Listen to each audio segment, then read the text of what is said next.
do is establish that there's no mechanical answer to that question, so there's no mechanical problems. So one thing we wanted to make sure is that the engine was spot on in every way. We used our AutoZone timing light to make sure the timing was on, which it was. And the other thing that's crazy is when you go to start this car, it fires right up, giving another indicator that there's really no problem mechanically. I mean, it fires right up really well. Tip and throttle is good. That means right off of idle. That's where you're going to find the hardest part to tune usually, is because you've got a lot of things happening. That's where that transition starts to happen, and the rotation increases and things like that. So what we need to look at next then is our fuel injection, the parameters here, to make sure that all of our values are reading nominal, so we know all of our sensors are good. Because if you've got an air temp sensor, or a water temp sensor, or a map sensor that's out of whack, it is going to really mess with the tune and usually give you a rich condition. So up here at the top, you can see RPM is 0. That's true because the engine is off, so we know that's right. Maps reading 102.5 kPa. That's pretty standard for where we're at.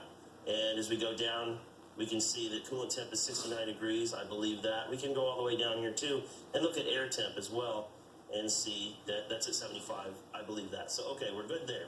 Now let's start looking at our AFR. What is that? You're going to hear that a lot when you're talking about fuel injection. That's the air-fuel ratio. A stoichiometric, or in other words, the ideal burn condition, not too much fuel, not too much air, is going to be 14.7 to 1. That's 14.7 grams or parts of air to 1 gram or part of fuel. That is what our target AFR is going to be set at. Now here it says 13.07. That's because the car's not running. We do have that set at 14.7. We fire the car up, and the next thing we want to do is look at our AFR trim. That's this one right here. This is a percentage of correction. So at 0, that means if I'm running at 14.7 to 1 and my trim is at 0, I have a perfect tune. Now we need to look at that all the way through the RPM range. That's where I put it at idle, because idle is what I'm most concerned with this car, because that's where it's smoking, that's where it's rich, and that's where it's stinky. So what we noticed was we had an AFR trim of like negative 28. That means this car is trying, or the fuel injection is trying really hard to pull fuel out, to lean the car out, put less fuel in the engine, and it can't do it. So we needed to figure out why. Well, what we were able to do was go to our initial setup here, and then go to the engine setup. And we notice here where it says cam mild to wild 1 through 4. We were actually at a 4. Now, I'm sure the owner thought that was appropriate given the fact that this thing sounds so rowdy.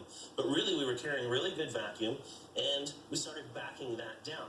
The reason that matters is because out of 4, you're still, even though this is a self-learning system, stuck within parameters called VE tables. That's volumetric efficiency tables. And within those parameters, it couldn't possibly pull enough fuel out. So as we backed it down to this more mild cam, we found that the engine was happy. So let's go back here to our dashboard. And what we were looking at then was we had hardly any correction at idle, which is great. So now we're going to take the car out. We're going to see if those numbers change throughout the RPM range. And if they don't, we know we're in good shape. But the other thing I'm going to do is back it down, make the car a little rich. I'm going to put it at 13.5 throughout the RPM range. That's going to keep me safe. Because if I run at 14.7, I would do that if I had a race car because it's ideal.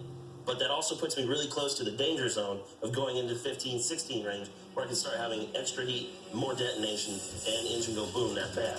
So it's a balancing act, but I hope that gives you a little insight into how this works, and I hope it cleans this engine up.